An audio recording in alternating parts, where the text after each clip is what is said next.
원목사와 성경 읽기 사무엘상 18장입니다. 오늘도 함께 귀한 말씀 함께 읽으면서 주님의 귀한 은혜를 나누기를 원합니다. 사무엘상 18장 함께 읽겠습니다.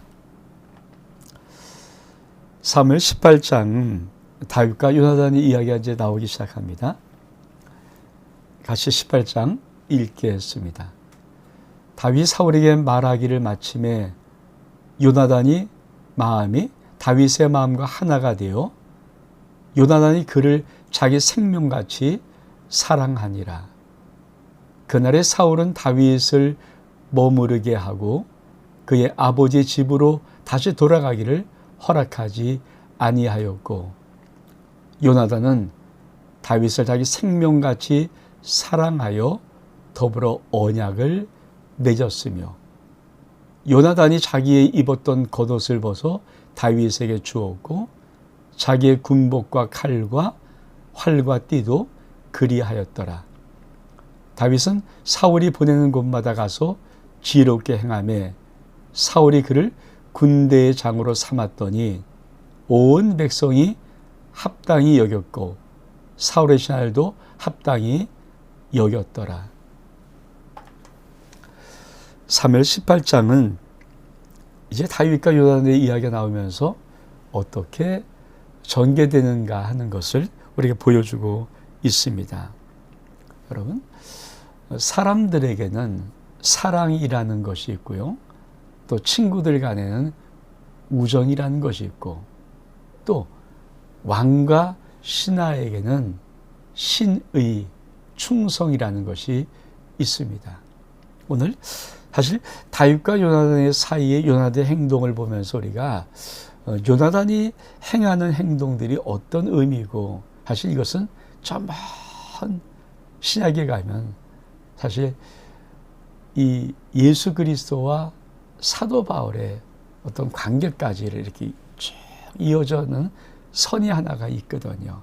나중에 이제 신약에 가서 보기로 하고, 일단 이 부분들을 우리가 보면서 사람과의 관계 속에 있는 아름다운 것들이 무엇인가, 또 어떤 관계가 참 하나님 보시기에 귀한 관계인가, 인간관계의 모습들을 한번 보기를 원합니다. 자, 요나단이 마음이 다윗의 마음과 하나가 되어 요나단이 그를 자기 생명같이 사랑하리라. 자, 인간관계 속에 우정이든 사랑이든 그게 또 왕과 신하의 충성이든 간에 참 중요한 것은 마음의 일치입니다. 사실 하나님이 우리들에게 바라는 가장 귀한 것도 바로 우리의 마음이 하나님의 마음과 하나가 되기를 바라시는 거죠. 그래서 예레미야 뒤에 가면은 하나님께서 어떻게 놀랍게 하는가, 새 영을 부어주시고 새 마음을 주시는 것이거든요. 그래서 우리의 새로워진 마음이 하나님의 마음과 일치되기를 바라는 것. 여러분, 신앙생활은 무엇이라고 생각하십니까?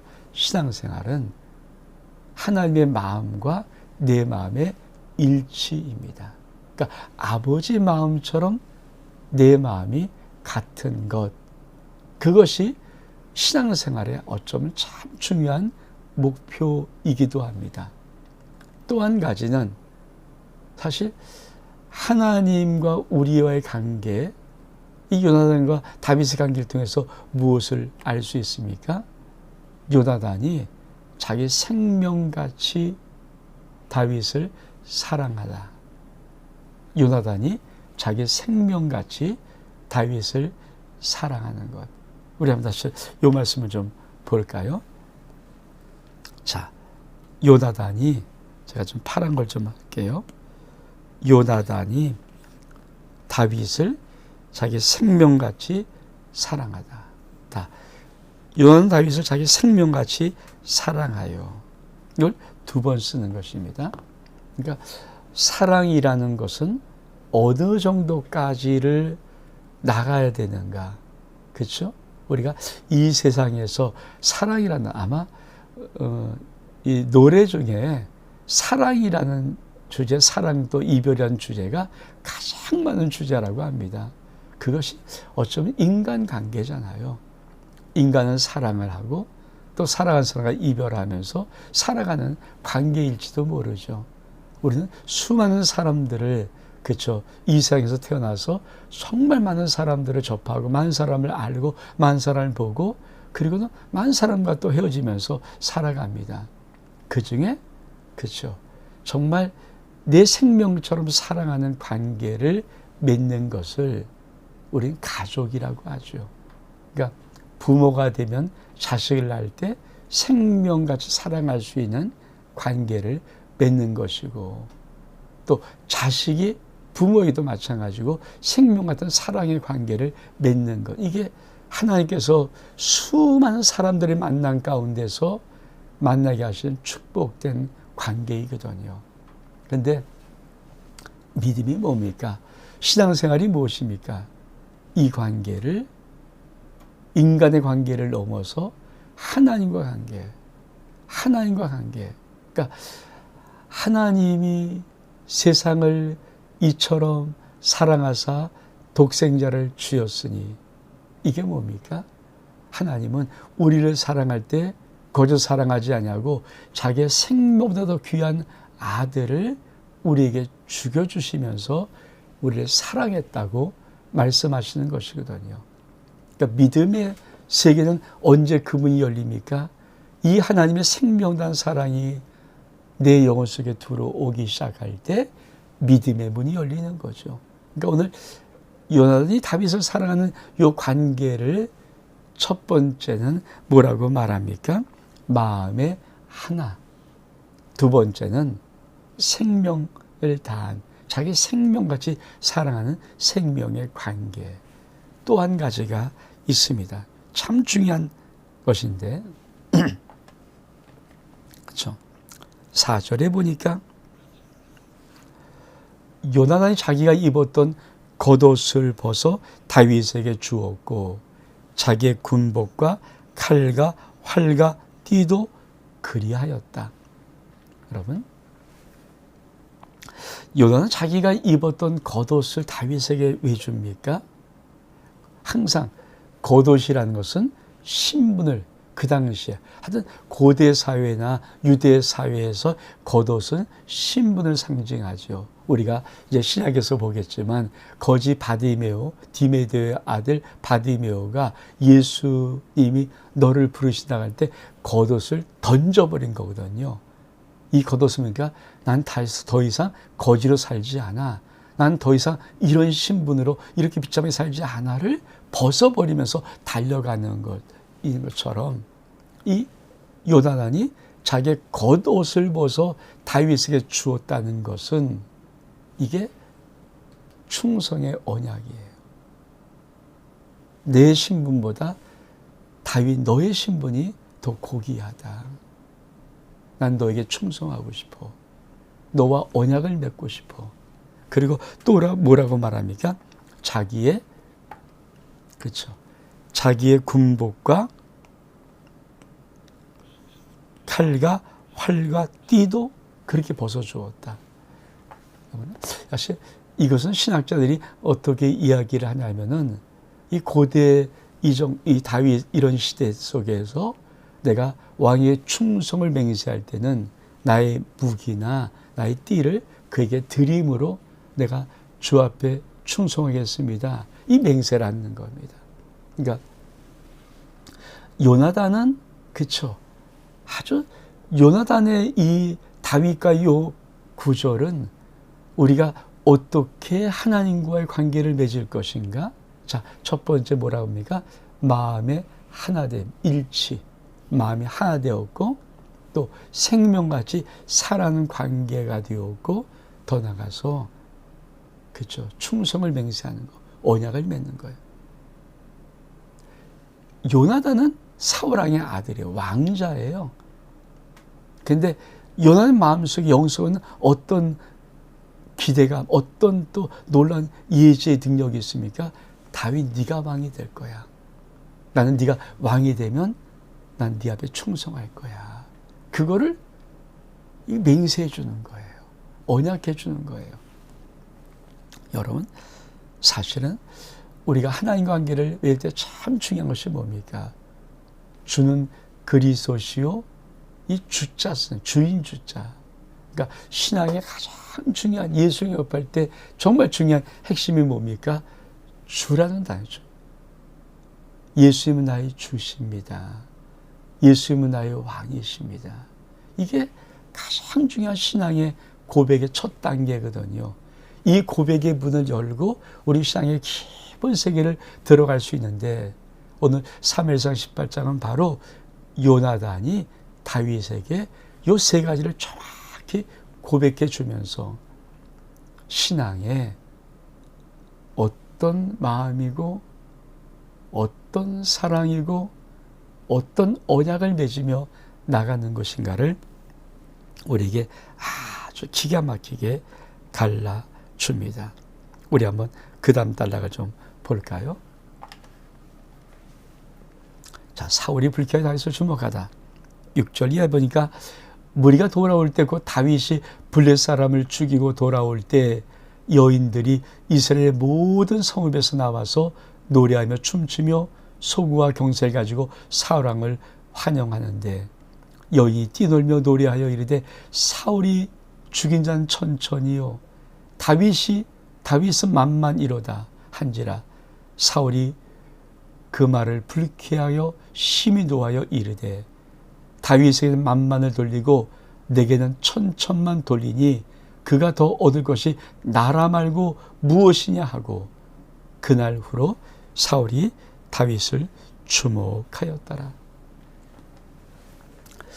사무엘상 18장은 참 중요한 두 가지의 모습을 우리가 보여주고 있습니다. 하나는 아들 요나단의, 왕자 요나단의 다윗을 향한 모습과 아버지 사울 왕의 다윗을 향한 모습. 우리 먼저 한번 앞에 그림도 한번 좀 보면서 한번 볼까요?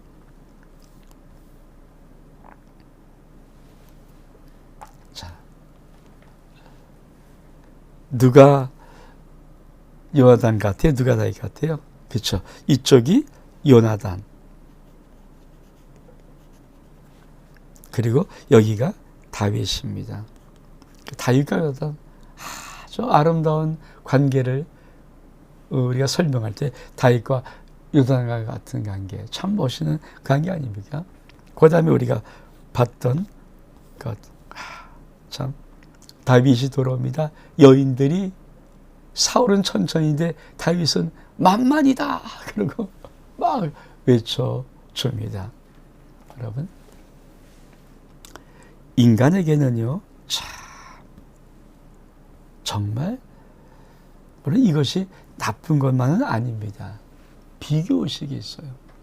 우리가 건강한 사람이다, 건강한 자성을 가지고 있다, 정말 자존감이 뛰어나다, 어떤 그런 사람의 특징이 무엇이냐면 자기와 다른 사람을 되도록 비교하지 않는 거예요. 사실 비교를 안 하는 사람이 어디 있겠습니까? 근데 비교를 되도록 안 하고 사는 사람입니다. 다시 말하면 남과의 비교에서 내가 어떤 위치, 이렇게 보는 것이 아니라 자기 주체적인 의식을 갖고 있는 거죠. 자기는 자기예요. 나는 나다. 이 의식을 갖고 있는 사람들. 근데 사실 비교 의식은 한편으로 보면은 그렇죠. 그러니까 우측으로 치우치면 교만을 가져오고 또 좌측으로 치우치면 열등을 가져옵니다. 그래서 우리가 다림질이, 저 뒤에 좀 보면 다림질을 보겠지만 다림질이 양쪽으로 흘러갈 때 우측이나 좌측의 어느 부분도 사실 문제의 부분이거든요. 우리는 열등의식은 나쁘다고 생각하고 뭔가 자기가 우월의식은 아니, 열등의식, 우월의식 다 열등의식이에요. 비교의식이거든요. 우월의식은 그것을 교만으로 표출하는 것이고 열등은 자기 비하로 표출하는 그 상황만 다를 뿐이지, 사실은 비교의식은 굉장히 우리를 아차 싶으면 좀 먹게 하는 의식입니다. 우리는 신앙생활에서 하나님이 나를 어떻게 보시는가? 나를 그냥 나답게 보시는 거예요. 그래서 우리가 찬송가에도 내 모습 이대로 주 받으시옵소서 이렇게 고백하며 나가지만 사실은 하나님은 내 모습을 그대로 받아 주시는 분이십니다. 근데 사울이 그렇죠. 다윗이 블레 사람 골리앗을 이기고 돌아올 때 여인들이 춤을 아니 당연히 춤을 춰야죠. 골리앗 죽였으니까 환영하고 소고치고 북치고 막 그러면서 뭐라고 말합니까? 이렇게 말을 해요. 사울이 죄난 천천히요 다윗은 만만이로다.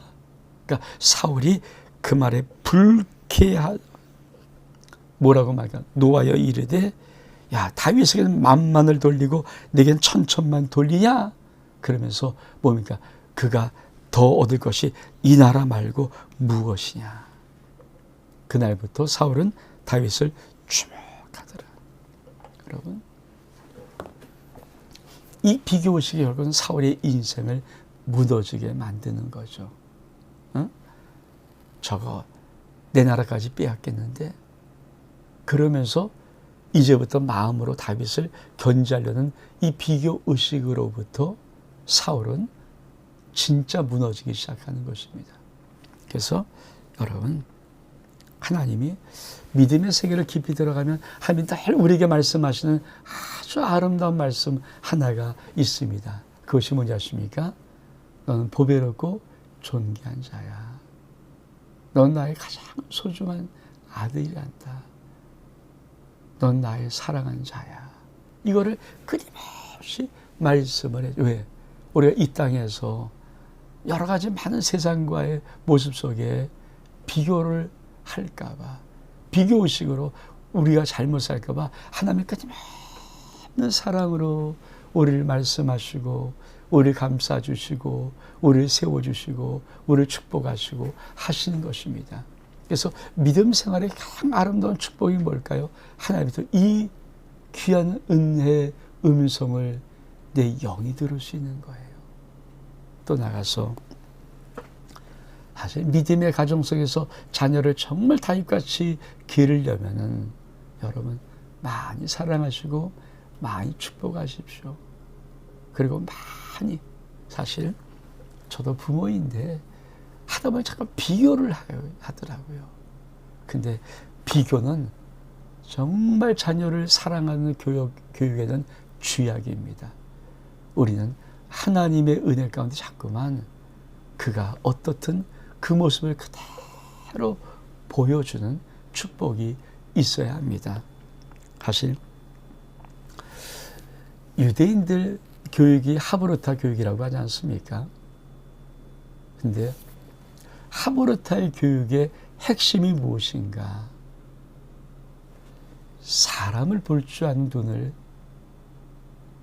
주는 거예요. 사람을 읽는 아름다운 태도와 습관을 주는 거예요. 우리가 아차 싶으면 유대인의 교육의 하루타의 핵심은 질문이에요. 맞아요. 그건 교육적인 차원에서만 보는 것이고 하브르타의 원래는 사람을 읽는 능력을 가르쳐 주는 거예요. 그러니까 유대인들은 어려서부터 사람을 읽습니다. 자, 내가 만약에 어떤 사람과 경쟁을 한다. 그래서 그 사람이 나에게 쫑코도 주고 한다. 그러면 그 다음부터 그 사람 말을 못 듣습니다.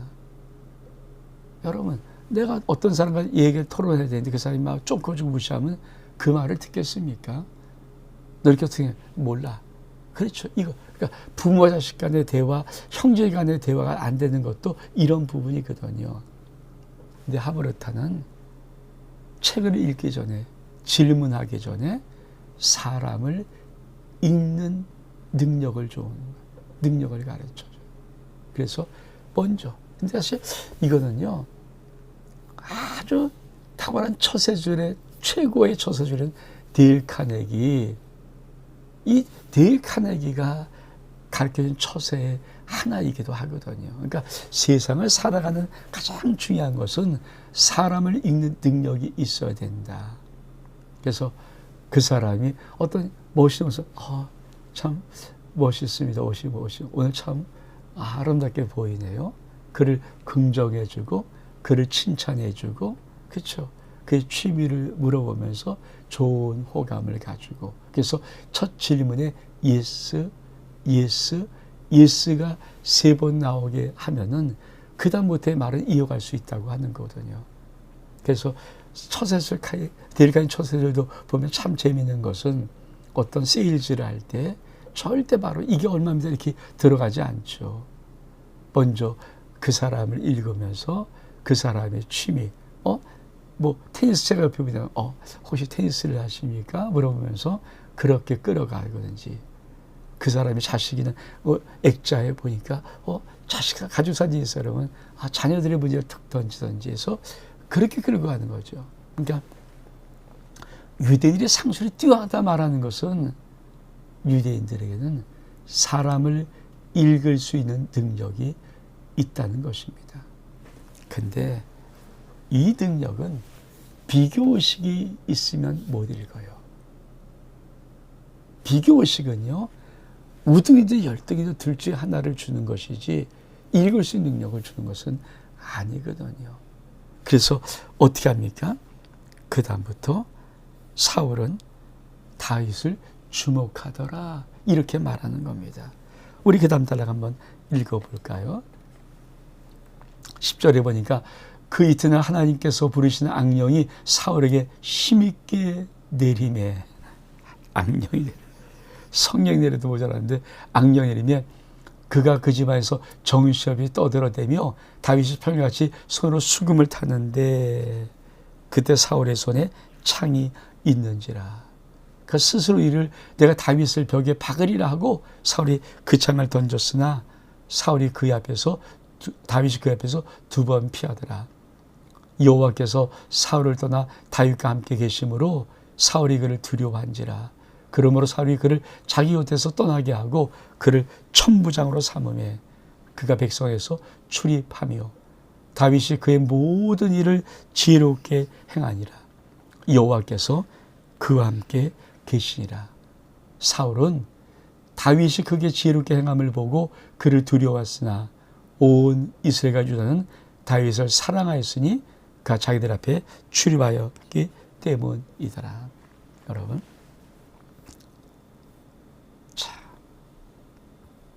이 비교의식을 하면서부터 하나씩 하나씩 무너지는 사울 속에 아주 무서운 하나의 현상이 일어납니다. 그것이 뭡니까? 이거예요. 그 이튿날 하나님 부르시는 악령이 사울에게 힘있게 내립니다. 그렇지만 정신없이 떠들어대면 미쳤다는 거죠. 여러분, 마귀는 틈을 노리는 거예요. 그러니까 우리가 하나님의 늘 은혜 가운데 있는 것이 왜 중요한가? 우리가 은혜로 살지 않고 은혜 가운데 있지 않으면 우리도 모르게 스스로 세상에 악한 생각들이 들어오고 비교의식이 들어오고 열등과 교만이 들어오기 시작하면은 그 다음부터 침투 마귀가 그때 보고 들어오는 거거든요. 그러니까 죄를 잉태한 순간에 마귀가 들어오는 문 앞에 있는 거거든요. 그리고 그것이 확장된 순간에 그 틈으로 마귀가 들어오는 겁니다. 그러면 어떤 일이 벌어집니까? 그렇죠? 자기도 모르게 살인의 마음이 있어요. 그럼 생각해 보세요. 사울이 손에 창이 있는데 내가 다윗을 벽에 박으려 하고 사울이 그 창을 던졌으니 2번 피하였다. 참. 그렇죠? 어머니,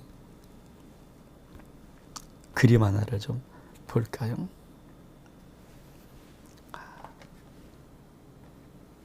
이거 사울 왕이 다윗을 창으로 죽이려는 거, 던지는 거예요. 지금 뭐 하고 있는 겁니까? 살인의 생각을 하고 있는 거죠. 근데 그런 것들의 역사를 놓고 하나님이 어떻게 하시는가. 자, 요 말입니다. 여호와께서 사울을 떠나 다윗과 함께 계심으로 사울이 그를 두려워합니다. 그리고 여호와께서 늘 다윗과 함께 계시다. 왜? 그 모든 일을 지혜롭게 행할 수 있는 것은 다윗과 함께 계시는 것. 그러니까 신앙생활에 참 중요한 은혜 안에 머물러라, 은혜롭게 살아라, 주님의 은혜로 살아라는 모든 말이 뭡니까? 하나님과 함께 하라는 거죠. 그래서 예수님이 이름을 임마누엘로 하신 이유가 있어요. 이사 예언을 가지고 이 이름 아기가 태어날 때 임마누엘 이름을 더 주신 이유가 있습니다. 왜?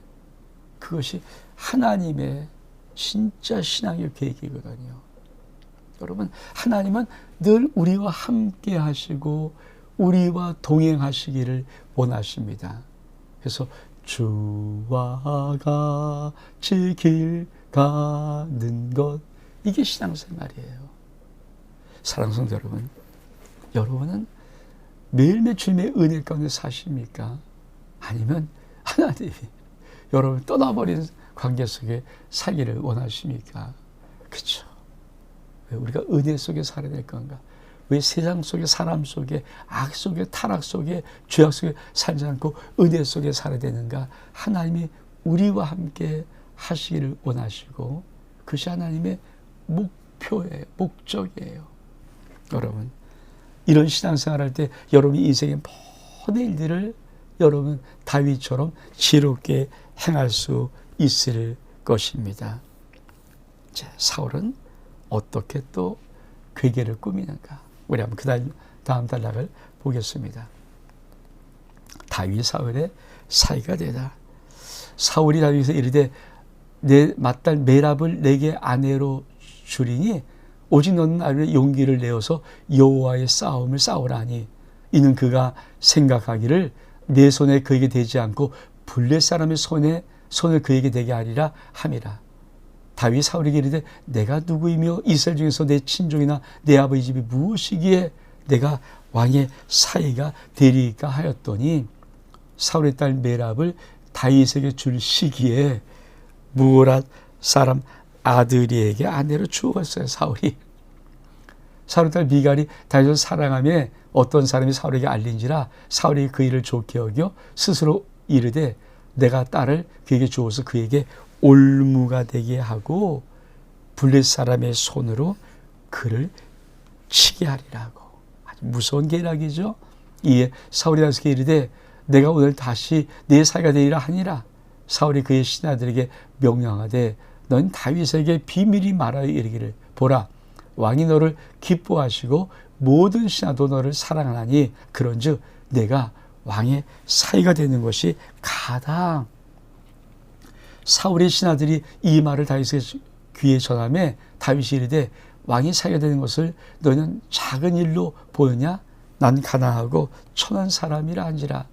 사울이 신하들이 사울에게 말하여 이르되 다윗이 이러이러하게 말하리라 하니 사울이 이르되 너는 다윗에게 이같이 말하기를 왕이 아무것도 원하지 않고 다만 왕의 원수의 보복으로 블레 사람의 표피 100개를 원하신다라 하였더니 이는 사울의 생각에 다윗을 블레 사람의 손에 죽게 하리라 함이라. 참 무섭죠. 사울의 신하들이 이 말을 다윗에게 아뢰매 다윗이 왕의 사이에 가서 좋게 여김으로 결혼 날에 차기 전에 다윗이 일어나서 그의 부하와 함께 가서 블레 사람 200명을 죽이고 그의 표피를 가져다가 수대로 왕께 드려 왕의 사이가 되고자 하니 사울이 그의 딸 미갈을 다윗에게 아내로 주었더라. 여호와께서 다윗과 함께 계심을 사울이 보고 알았고 사울의 딸 미갈도 그를 사랑하므로 사울이 다윗을 더욱 두려워하여 평생에 다윗의 대적이 되니라. 블레 사람이 황폐일에 싸우러 나오면 그들이 나올 때마다 다윗이 사울의 모든 신하보다 더 지혜롭게 행하며 이의 그림이 심히 귀하게 되니라. 무엇을 말씀하는 겁니까? 여러분, 한번 하나님을 떠난 사람들의 그 생각들이 얼만큼 오염되고 더러운가. 여러분, 한번 사람을 미워하고 한번 사람을 증오하고 한번 사람에게 한번 혼내주겠다, 한번 어떤 그런 나쁜 마음이나 더 나아가서 살인의 마음을 품으며 사람은 그때부터 계속 자기 인생이 꼬이기 시작하는 거죠. 여러분, 악한 계획이나 악한 마음이 하나님에 통할 수 있겠습니까? 없어요. 한 번 이 사울의 마음속에 야, 저 다윗 비교의식 가지면서 야, 다윗이 나를 빼앗으면 어떻게? 그러면서부터 이 다윗을 죽이려고 하니까 악령이 힘있게 내리죠. 그다음부터 또 사울은 어떻게 합니까? 어떻게 하면 저 다윗을 죽일까? 어떻게 하면 다윗을 저 죽일까? 그 계기를 쓴 것이 뭡니까? 딸 줄 테니까 너 내 사위에 근데 블레 사람 죽여와. 정말 딸을 주고 싶은 사랑의 마음이 아니라 정말 내 사위 삼고 싶은 사위를 삼고 싶은 마음이 아니라, 그렇죠? 그거를 기점으로 죽이려고 계략을 쓰는 거죠. 나쁜 악한 깨를 꾸는 거죠. 근데 여러분 아세요? 우리 마음속에 미움이 들어오고 증오더라면 왜 우리 인생이 그때부터 꼬이기 시작한 줄 아십니까? 내가 나쁜 생각으로 어떤 사람을 해코자 하든지 어떤 사람에게 악한 마음을 품지 않으면 그 순간부터 하나님이 떠나버리고 내 마음속에 악한 것이 들어오는데, 여러분, 우리 주 요한복음 10장 10절에 이렇게 말씀하십니다. 도적이 오는 것은 도둑질하고 죽이고 멸망시키는 것뿐이요. 세 가지. 도둑질하고 죽이고 멸망시키려고 들어오는 것이 어찌 우리가 선을 행하겠습니까?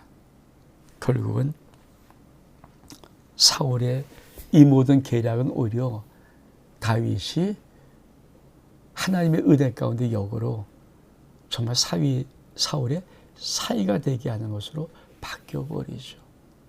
여러분, 다윗에게 하나님이 왕으로 기름 부었습니다. 근데 어떻게 벌어집니까? 갑자기 골리앗이 나타나서 골리앗을 죽입니다. 이게 또 어떻게 벌어집니까? 아니, 사울의 어떻든 사위가 돼요. 그러니까 정당한 왕위를 물려받을 수 있는 외적인 조건까지를 하나님은 이 사울왕의 모든 악한 계획까지 사용해서 다 이루게 하시는 것입니다. 이게 하나님의 의뢰와 섭리입니다. 여러분, 악한 괴계가 이루어지지 않습니다. 그래서 여러분, 남을 미워하거나 싫어하거나 증오하기 시작하면 여러분은 하나님의 영을 소멸시키게 됩니다. 그리고 그때부터 여러분의 인생은 꼬이기 시작합니다. 우리가 이제 응? 너 나쁘다. 여러분, 그 말의 모든 것들이 여러분 우리의 인생을 좀먹기 시작해요. 그래서 안 되는 거예요. 그래서 회개할 때 어떤 특히 질병의 문제는요, 치유하는 기도하는 분들이 가장 많이 하는 것 중 하나가 뭐냐면, 혹시 미워한 사람이 있습니까? 다시 증오한 사람이 있으면 그걸 회개시키면서 기도해. 그 마음이 있으면요, 죽었다 깨워도 치유가 안 되거든요. 여러분,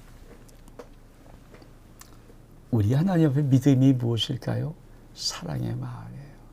그리고 꼭 기억하십시오. 악한 괴계가 이루어지지 않냐고 내가 하나님과 함께 있으면 주의 뜻이 이루어집니다. 온 목사와 성경 읽기 사무엘상 18장 여기서 마칩니다. 샬롬.